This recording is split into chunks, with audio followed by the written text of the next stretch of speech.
اے محبوب علیہ السلام مسلمان مردوں کو حکم دیں کہ اپنی نظروں کو جھکا کے رکھیں۔ آگے جا کے عورتوں کے لیے بھی کہا کہ مسلمان عورتوں کو بھی حکم دیں کہ اپنی نظروں کو جھکا کے رکھیں۔ یہ جو نظر ہے نا، اللہ کے پیارے رسول علیہ السلام نے فرمایا یہ شیطان کے تیروں میں سے ایک تیر ہے۔ شیطان کے تیروں میں سے ایک ہے۔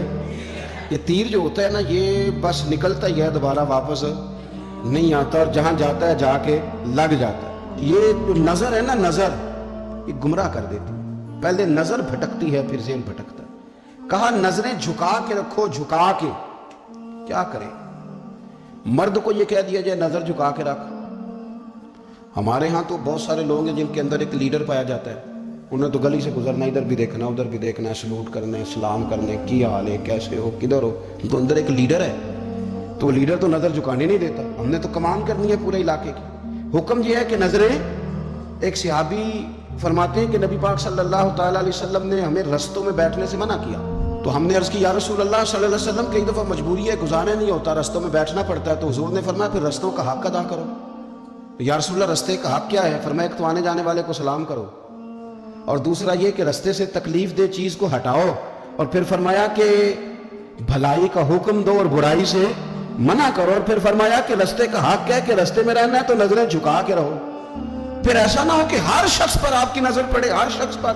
رسول کریم صلی اللہ علیہ وسلم نے نظر کی حفاظت پر زور دیا، اور عورت کے لیے بھی یہ حکم ہے کہ وہ بھی نہ دیکھے غیر محرم کا چہرہ۔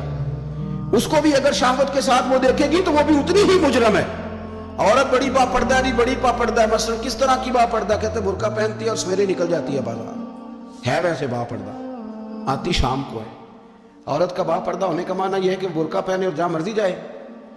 با پردہ ہونے کا معنی تو یہ تھا کہ وہ ضرورت کے سوا گھر سے باہر نہ نکلے، بڑی ضرورت ہو، بڑی ضرورت جو بغیر نکلے کام ہو ہی نہیں سکتا، اس وقت وہ گھر سے باہر جائے گی۔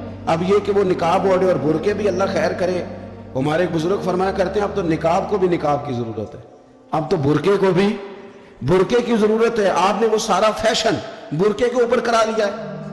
برقعے کا معنی تو یہ تھا کہ آپ نے اپنے آپ کو چھپانا ہے، کسی کی نظر نہ اٹھے، اور اگر آپ نے برقع ہی اتنا شاندار بنوا لیا کہ ہر عورت کو آپ پوچھ رہے ہیں کہ یہ اس طرح میں کسی اور نے تو نہیں بنوایا، تو پھر پیچھے بچا کیا؟ تو میرے رسول کریم صلی اللہ تعالیٰ علیہ وسلم نے فرمایا کہ پہلی دفعہ کسی کی کسی جگہ نظر پڑ گئی تو وہ معاف ہے، لیکن حضور نے فرمایا دوسری دفعہ جس نے نظر کی اس نے بالقصد اور بالارادہ کی۔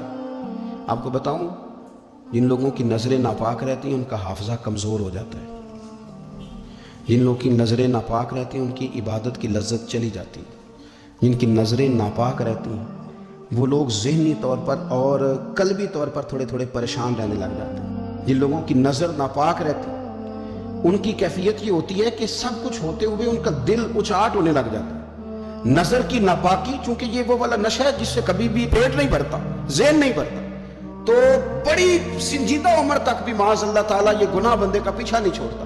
نظر کی صفائی، میرے نبی پاک علیہ السلام نے فرمایا، مسند امام احمد بن حنبل میں کیا خوبصورت لفظ ہیں، حضور نے فرمایا تیری نظر اگر کسی جگہ پڑ گئی تو واپس کر لے اور اللہ سے ڈر جا۔ تو نے اللہ سے ڈر کے اس نظر کو واپس پھیر لیا، تیرا وہ واپس پھیرنا اللہ تیرے لیے عبادت بنا دے گا، اور عبادت بھی وہ جس کے اندر اللہ تجھے لذت عطا فرمائے گا۔